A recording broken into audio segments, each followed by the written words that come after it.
प्यारे बच्चों एवं मित्रों, अभी हम लोग फिर पढ़ेंगे जो है कारगिल युद्ध पढ़ने के पूर्व हम कश्मीर से जुड़ी हुई 1971 के युद्ध के बारे में भी थोड़ा सा कुछ जनरल जानकारी हम लोग प्राप्त करेंगे। चलिए, जैसे कि हम लोग पहले भाग में अंतिम में हमने पढ़ा था, हम लोग पढ़े थे कि 1965 से हारी हुई भूमि को पाकिस्तान के जनरल अयूब खान बिल्कुल मुफ्त में पा गए, हमारे मित्र सोवियत संघ की बदौलत। चलिए, अब आगे हम लोग पढ़ेंगे 1971 में भारत पाकिस्तान का। अब देखा जाए तो 1971 का जो भारत पाकिस्तान का युद्ध है, ये भारत से, इसमें भारत पाकिस्तान का युद्ध नहीं, बल्कि देखा जाए तो इसका प्रारंभ है इनके व्यक्तिगत, इनका आपसी संघर्ष था, वो भी पूर्वी पाकिस्तान और पश्चिमी पाकिस्तान का। आज़ादी के समय देख लेते हैं, आज़ादी के समय जो हमारा ये मैप है आप लोग देख लीजिए, पाकिस्तान दो भागों में बटा हुआ था। इसमें देखिए ये हरा वाला भाग है और ये इधर हरा वाला भाग है। पाकिस्तान ये दोनों भागों में बटा हुआ था, एक तरफ था वेस्ट पश्चिमी पाकिस्तान और एक तरफ था ये पूर्वी पाकिस्तान, जिसे हम लोग west Pakistan and east Pakistan के नाम से हम लोग जानते हैं। और आज का ये ईस्ट पाकिस्तान बांग्लादेश के रूप में कैसे बना, वही है 1971 का युद्ध। 1971 के युद्ध के कारण जो भी थे, वही कारण आगे चलकर बांग्लादेश के जन्म में महत्वपूर्ण भूमिका अदा किया। अब देखा जाए, आज़ादी के समय से पाकिस्तान दो भागों में बटा हुआ था, जैसे हम लोग देख सकते हैं, लेकिन स्थिति क्या थी, पाकिस्तानियों में और बांग्लादेशियों में दोनों ही यहाँ स्थिति थोड़ा से भिन्न थी। एक तरफ पाकिस्तान में, पूर्वी पाकिस्तान में सिंधी और पंजाबी मुसलमान थे और दूसरी तरफ बांग्लादेश में बंगाली मुसलमान थे। यहाँ पर प्रारंभ से ही संपूर्ण सत्ता पश्चिमी पाकिस्तान के हाथों में थी और वे जो है पूर्वी पाकिस्तान की जनता को बड़ी हेय दृष्टि से, बड़ी नीची दृष्टि से, यहाँ तक कि उनको निकृष्ट से निकृष्ट उनको जो है स्थान देते थे और दोनों में भेदभाव था। ये पाकिस्तान, ये पश्चिमी पाकिस्तान की ही देन थी कि ये जो है पूर्वी पाकिस्तान को कभी भी अपने बराबर समझे ही नहीं। हमेशा अपने आप को उन्हें ये लगता रहा कि सिंधी मुसलमान और पाकिस्तानी मुसलमान इन बंगाली मुसलमानों से ज़्यादा श्रेष्ठ हैं, जबकि एक राष्ट्र के अंतर्गत अगर जो है वहाँ पर भेदभाव युक्त, अगर राजनीति में अगर भेदभाव घुसी, राष्ट्र की नीतियों में, आंतरिक नीतियों में अगर भेदभाव घुसी, तो राष्ट्र के लिए वो सबसे बड़ा खतरा होता है।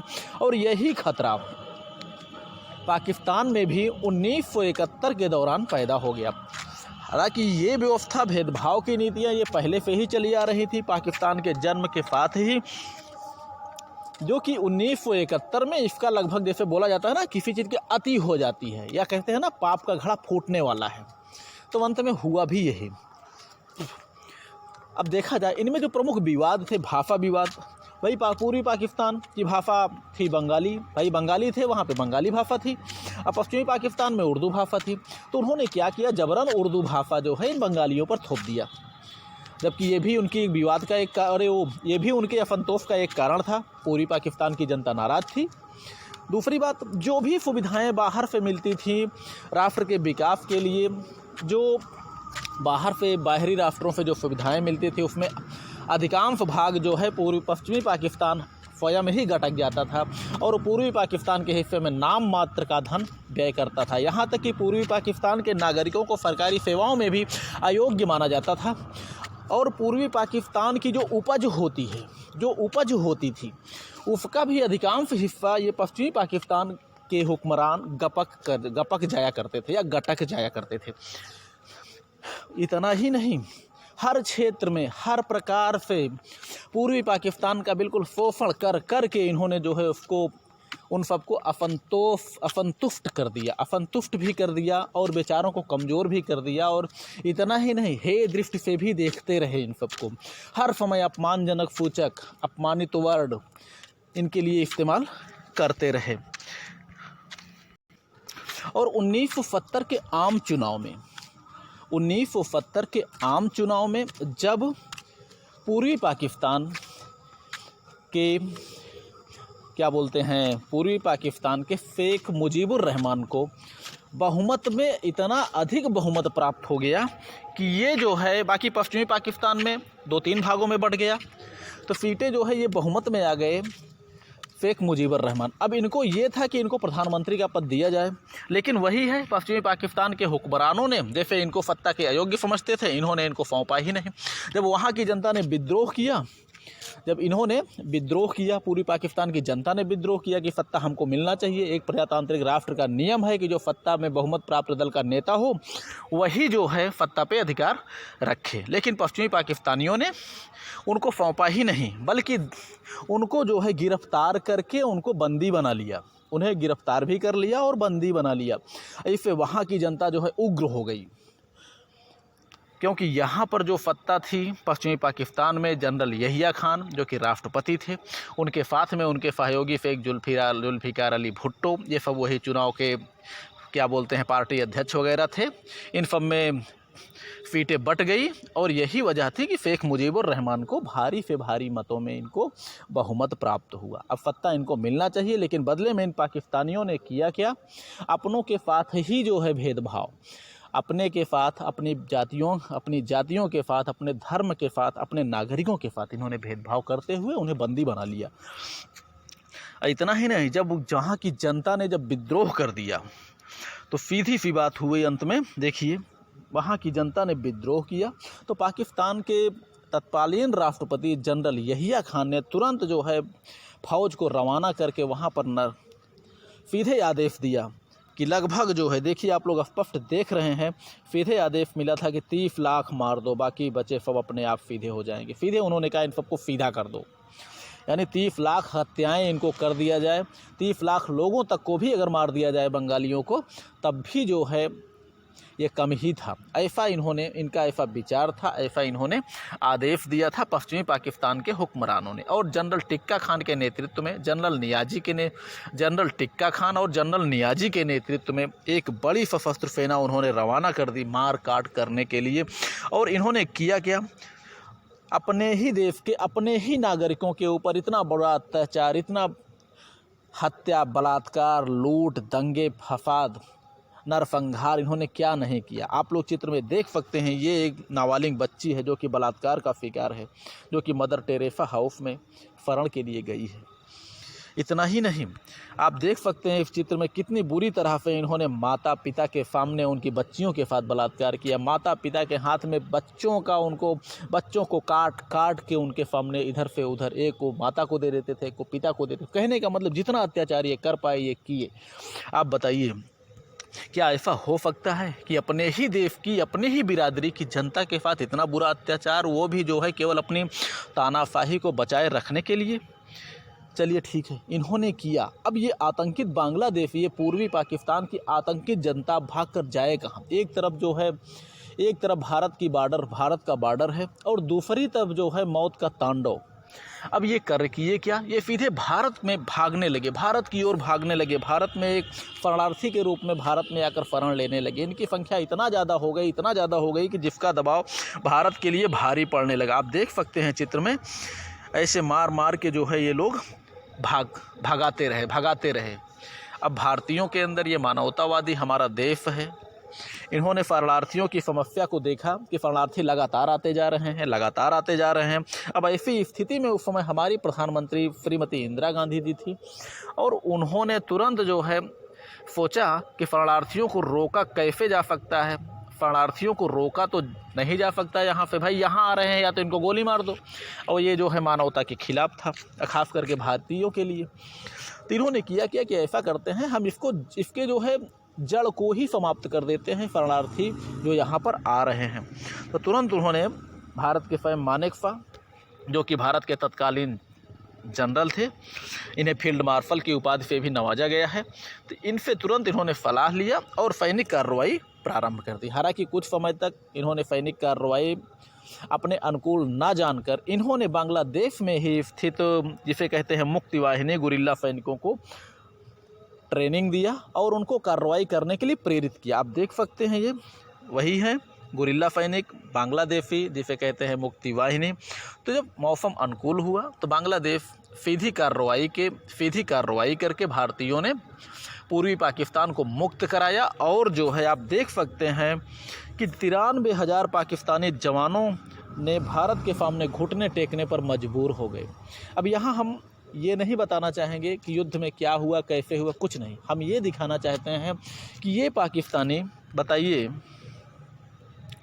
क्या वहाँ के जो मुसलमान थे, क्या वो मुसलमान नहीं थे? वो भी मुसलमान थे। ये पाकिस्तान के हुक्मरानों ने अपने ही देश की निर्दोष जनता के ऊपर इतना बुरा अत्याचार किया। हम कह रहे हैं अपने आप राष्ट्र को तो बचा नहीं पाए, 2 भागों में टूटने से, भेदभाव की नीति को ये समाप्त नहीं कर पाए।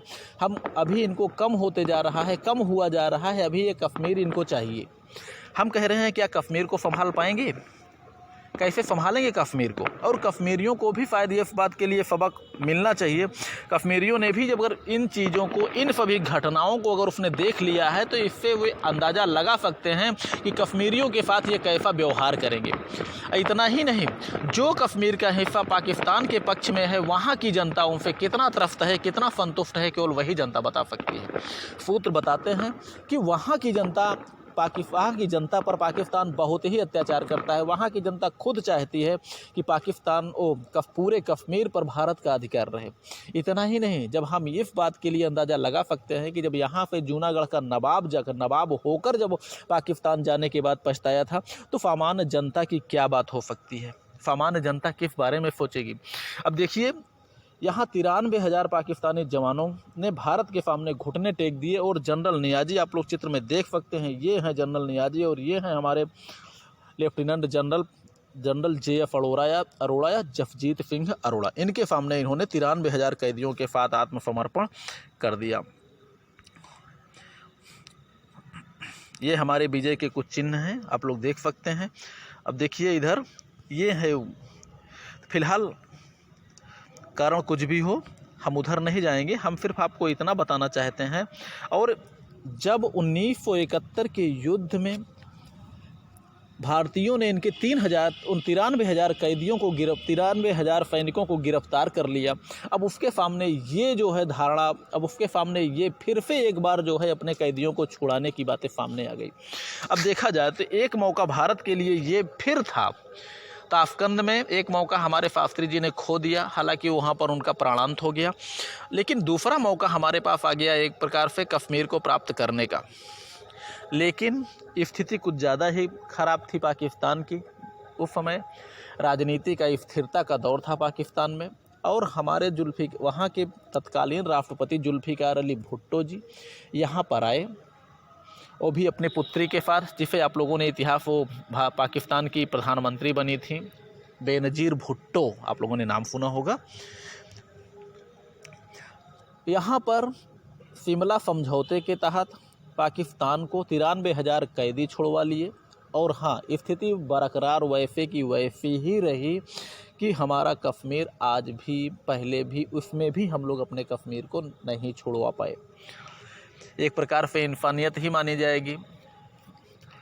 चलिए ठीक है, फिलहाल जो कुछ भी है, भारत राजनीतिक दौर में, जो हमारे भारतीय जवान युद्ध के मैदान में जो कुछ भी जीते, हमारे प्रधानमंत्री, मुख्यमंत्री, चाहे मजबूरी ही हो, चाहे जैसी भी हो, उन्होंने मंच पर वे सारी चीज़ें वो हार गए। हाँ, 1971 के बाद 1971 के युद्ध में 93,000 कैदियों को छुड़वा तो लिए, लेकिन शायद पाकिस्तान के हौसले यहीं से पस्त हो गए। उन्होंने अपनी ताकत भी देख ली और अपने मित्रों की भी ताकत देख ली, क्या बोलते हैं, अमेरिका और चाइना जैसे राष्ट्रों की। और इसी के बाद पाकिस्तान ने युद्ध करने का नाम ही नहीं लिया भारत से, और उसको एहसास हो गया कि हम युद्ध करके भारत से कश्मीर को नहीं प्राप्त कर पाएंगे। और उसने उसी के बाद उसने शुरुआत कर दिया छद्म युद्ध, न्यून तीव्रता संघर्ष, जिसकी आतंकवाद के रूप में, घुसपैठ के रूप में हमारे सामने बना हुआ है। जबकि 1971 के पहले आतंकवाद भारत में नहीं था, और 1971 के बाद पाकिस्तान ने घुसपैठ और आतंकवाद का सहारा लिया कश्मीर को प्राप्त करने का। अब यहाँ पर महत्वपूर्ण ये है कि जो ये 1999 का जो कारगिल संघर्ष हम लोग पढ़ने जा रहे हैं, ये संघर्ष भी इसी घुसपैठ का ही परिणाम था। सीधे तौर पर पाकिस्तान की हिम्मत नहीं है कि वो भारत को चैलेंज कर पाए कि आओ हमसे लड़ लो, हम आपसे लड़ने के लिए तैयार हैं। नहीं, ये सिर्फ घुसपैठ का ही एक परिणाम था, जो कि कारगिल संघर्ष के रूप में हम लोग पढ़ने चल रहे हैं। यहाँ पर देखा जाए, हम ये नहीं मानते क्या सत्य है क्या गलत है। हमारे यहाँ भी बहुत से मुस्लिम भाई हैं जो कि पाकिस्तान को अपना हितैषी मानते हैं, ठीक है, कोई बात नहीं, लेकिन पाकिस्तान की स्थिति को भी देख लें कि वो मुसलमानों के साथ, अपने देश के मुसलमानों के साथ जब इतनी तरह बुरा व्यवहार कर सकता है। बांग्लादेश, भाई बंगाली थे, वो भी तो मुसलमान ही थे। बताइए, उनको जो है हत्या, बलात्कार, यहाँ तक कि नरसंहार, इतना बुरी तरह से हत्या, क्या ज़रूरत थी? यही है प्रजातंत्र? ऐसा तो नहीं होना चाहिए था। और इतना ही नहीं, भारतीय जो है क्षेत्र के जो मुसलमान वहाँ पर गए भी हैं, उनको मुहाजिर कहा जाता है, द्वितीय दर्जा दिया जाता है उन्हें। मुहाजिर का मतलब विस्थापित मुसलमान जो अन्य क्षेत्रों से आए हैं, तो उनको जो है वो द्वितीय स्तर का दर्जा देते हैं, सेकंड क्लास का मुसलमान। जहाँ पर सेकंड क्लास और भेदभाव की बातें हो जाएंगी, वो देश कभी ना तो सुरक्षित है ना कभी रहेगा।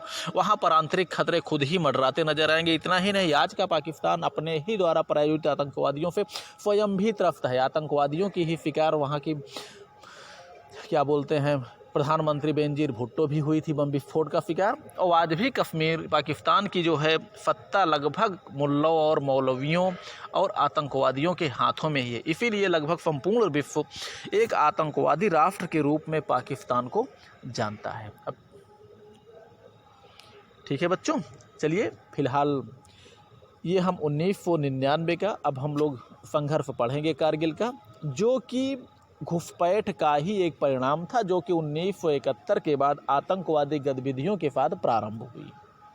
ठीक है, आप लोग जब पढ़ेंगे तो आप लोग स्वयं देखेंगे कि कैसे कैसे वहाँ पर पाकिस्तानी घुसपैठी आकर हमारे बंकरों में घुस कर बैठ गए, और किन किन महीनों में हमारे जवान बंकरों से नीचे चले आते हैं, क्योंकि वहाँ पर ठंडी बढ़ जाती है, और चूँकि वहाँ पे बहुत ज़्यादा खतरा भी नहीं था, लेकिन उसी को भांप कर। चलिए फिलहाल ठीक है, हम लोग आगे पढ़ेंगे कारगिल संघर्ष। बाकी आप लोग पढ़िए लिखिए, मस्त रहिए और खुश रहिए।